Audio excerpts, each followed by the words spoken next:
ราคาเบาๆผ่อนสบายๆ Nissan Almera 1.2e Sport Tech คันนี้นะคะปี 2019 รถมือเดียวสภาพสวยๆเลย กับเลขไม่แค่ 75,000 โลเท่านั้นเองนะลูกค้าราคาค่าตัวถูกมากนะคะ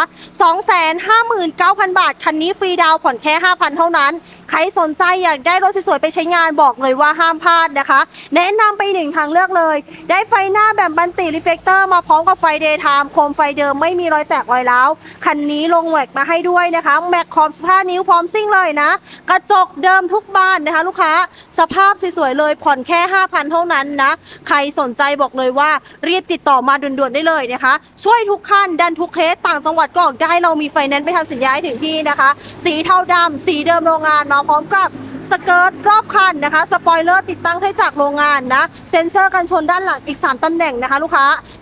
259,000 บาทไม่ 75,000 โล